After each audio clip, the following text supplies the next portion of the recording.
Je ne saurais dire combien de jours nous avons marché, car j'avais perdu la notion du temps. Continuez.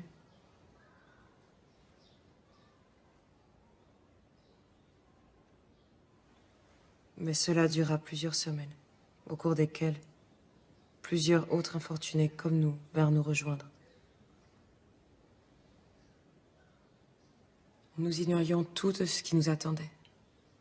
Et nous étions bien loin de l'imaginer.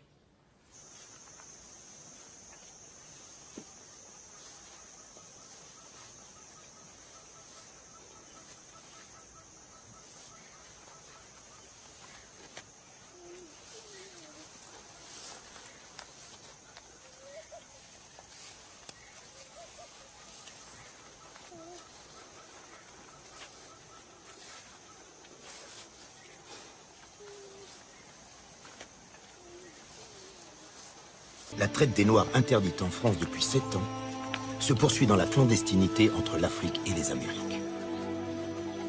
Alors qu'en 1794, la France avait aboli l'esclavage, Napoléon l'a rétabli.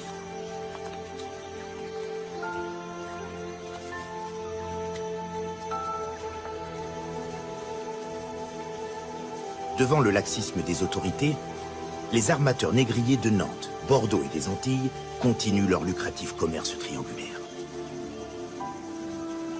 Des navires livrent en Afrique armes et marchandises d'Europe et d'Amérique en échange de captifs qui seront vendus aux Antilles françaises et à Cuba. Les voiliers reviennent ensuite en France chargés du produit des plantations. Café, sucre, cacao.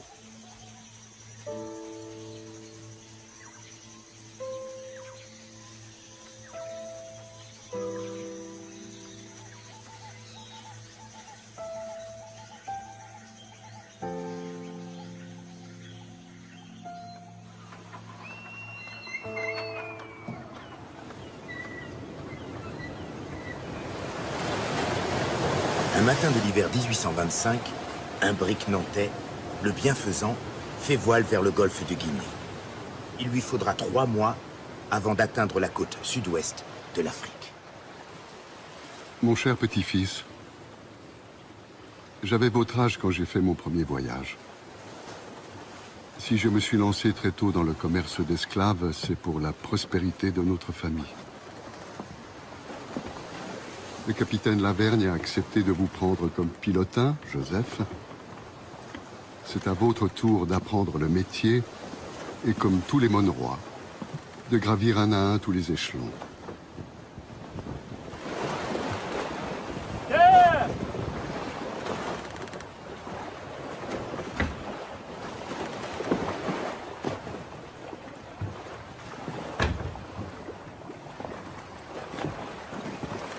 Ce 16 avril 1825, ayant atteint la côte d'Afrique 98 jours après avoir quitté Nantes, le bienfaisant a jeté l'ancre à l'embouchure d'une rivière.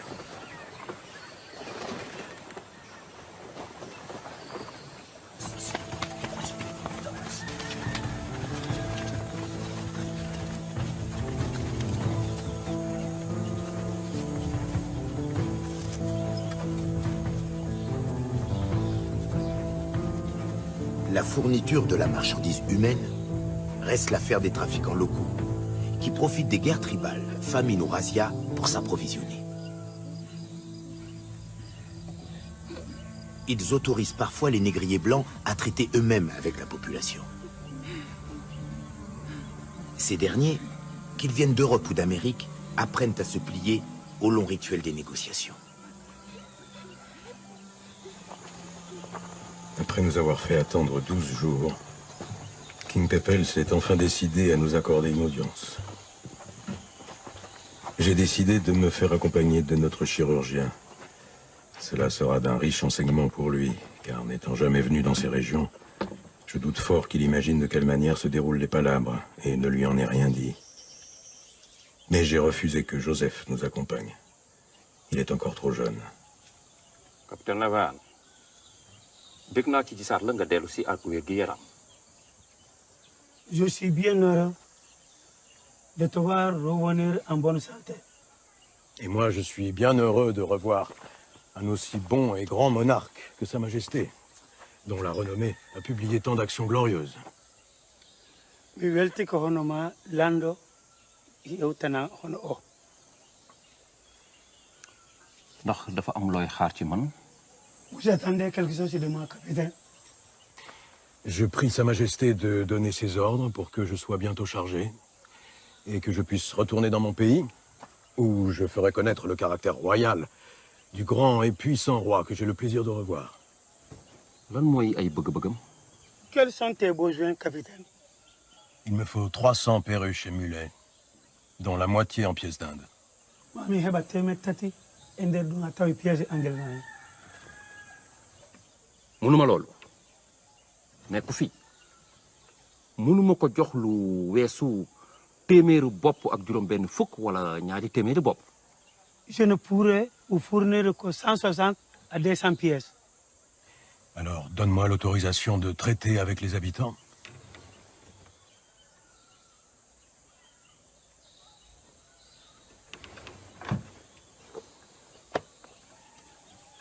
Dinaa ci xalaat. J'y réfléchirai.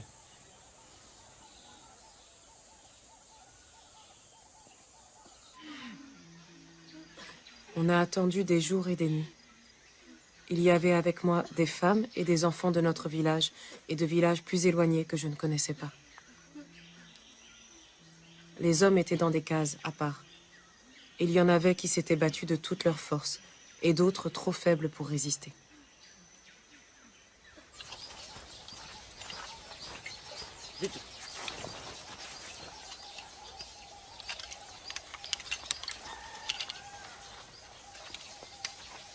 Rafet na lool mu gën a rafet yi fi daan mujj.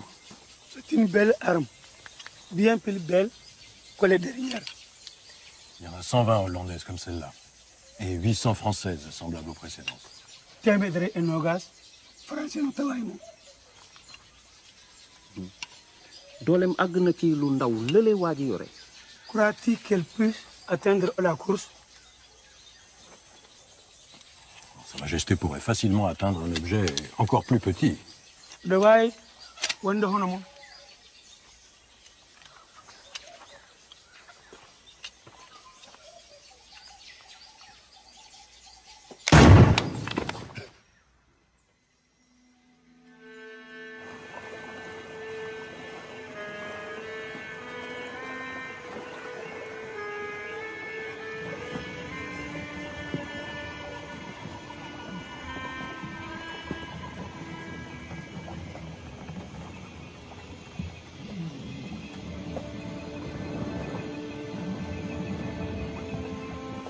C'est la 4e fois que je mouille dans ces parages.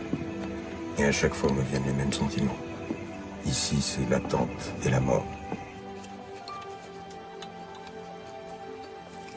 La mort est partout. Dans l'air qu'on respire, dans l'eau qu'on boit, dans le fruit qu'on mange. Je n'ai jamais pu y venir sans y perdre plusieurs marins. Et les mousses payent le plus lourd tribut.